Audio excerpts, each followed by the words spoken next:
नमस्कार, ऐसे न्यूज की डेली बुलेटिन में आपका स्वागत है और शुरुआत करते हैं देश दुनिया की खास खबरों के साथ। रेल यात्रियों के लिए रेल मंत्रालय ने सुनाई खुशखबरी। अब यूपी, बिहार और दिल्ली, पंजाब समेत कई राज्यों के बीच चलेंगी 40 किलोमीटर ट्रेन की वेटिंग लिस्ट की परेशानी से निजात दिलाने के लिए सरकार ने लिया फैसला।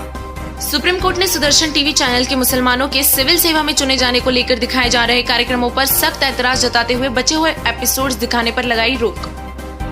भारत को 4 साल के लिए United nation commission on status of women का सदस्य किया गया नियुक्त। चीन को मात देकर भारत ने हासिल की सीट। भारत, चीन और अफगानिस्तान के बीच था मुकाबला। 21 सितंबर से 9वीं और 12वीं कक्षा के छात्रों के लिए खुलेंगे स्कूल। स्वास्थ्य मंत्रालय ने छात्रों के लिए जारी की गाइडलाइंस। अब 2 छात्रों की सीट्स के बीच कम से कम 6 फीट का रखना होगा अंतर। साथ ही स्टूडेंट्स और टीचर्स को मास्क पहनना होगा अनिवार्य। जापान के प्रधानमंत्री पद के लिए योशिहिदे सुगा ने मतदान के बाद हासिल किया पार्टी का समर्थन, जिसके बाद योशिहिदे सुगा का प्रधानमंत्री बनना लगभग तय। आपको बता दें कि हाल ही में शिंजो आबे ने स्वास्थ्य कारणों के चलते दे दिया था इस्तीफा। यूपी के पूर्व मुख्यमंत्री व राजस्थान के पूर्व राज्यपाल कल्याण सिंह पाए गए कोरोना पॉजिटिव, जिसके बाद उन्हें लखनऊ के पीजीआई अस्पताल में इलाज के लिए करवाया गया भर्ती। देश में प्याज के निर्यात पर केंद्र सरकार ने लगाया बैन। प्याज की बढ़ती कीमतों को मद्देनजर रखते हुए लिया गया यह फैसला।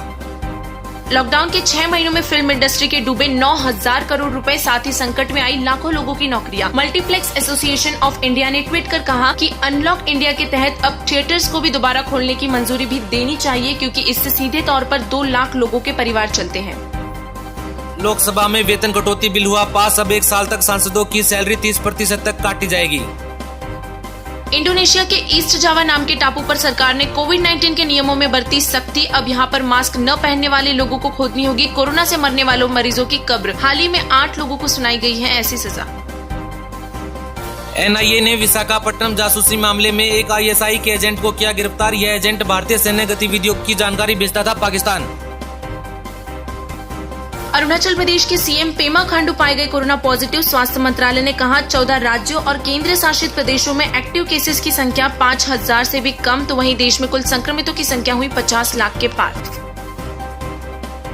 जम्मू कश्मीर की जीरो लाइन पर 18 साल बाद हो रही है खेती की तैयारी। कठुआ में अधिकारियों ने इस मामले पर की एक अहम बैठक।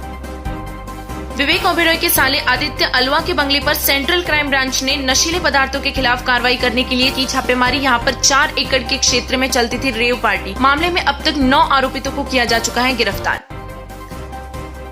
5 महीने के लॉकडाउन के बाद पाकिस्तान में फिर खुले कॉलेज और यूनिवर्सिटी। हालांकि कक्षा 6 से लेकर 8वीं तक के बच्चों के स्कूल 23 सितंबर से खोले जाएंगे। बिहार विधानसभा चुनाव के लिए भाजपा आईटी सेल ने कसी कमर। जमीनी स्तर पर उतारे 98 ऑब्जर्वर। राज्य आईटी सेल के संयोजक के मुताबिक इन ऑब्जर्वरों द्वारा राज्य में आर्थिक, सामाजिक और सांस्कृतिक गतिविधियों पर बारीकी से रखी जाएगी नजर। केरल हाई कोर्ट ने लिया बड़ा फैसला। अब जानवरों की हत्या करने के अपराध को मानव हत्या के समान माना जाएगा। साथ ही अब आरोपी को मिलेगी मानव हत्या के समान सजा। अब छत्रपति शिवाजी के नाम पर होगा आगरा के मुगल म्यूजियम का नामकरण। सीएम योगी ने मुगल संग्रहालय का नाम बदलने के जारी किया आदेश। 18 अक्टूबर को होगी आईआईएमसी की प्रवेश परीक्षा। आप 23 सितंबर तक भरे जा सकते हैं फॉर्म। हम आशा करते हैं कि देश का सबसे प्रतिष्ठित विश्वविद्यालय आईआईएमसी में देश की पत्रकारिता के गिरते स्तर को काबू में लाने के लिए करेगा प्रयास। 2024 के अंत से पहले सभी के लिए उपलब्ध नहीं होगी कोरोना वैक्सीन। सीरम इंस्टीट्यूट के सीईओ ने दी जानकारी। आसाम में बीएसएफ के जवानों ने दक्षिण सालामार के 3 पशु तस्करों को किया गिरफ्तार। साथ ही विभिन्न अभियानों में 107 पशुपालकों की बचाई जान। और आज का सवाल, बॉलीवुड के द्वारा बनाई जाने वाली फिल्में और वेब सीरीज को यदि बंद कर दिया जाए तो समाज को क्या फायदा होगा? अपना जवाब हमें कमेंट करके जरूर बताएं।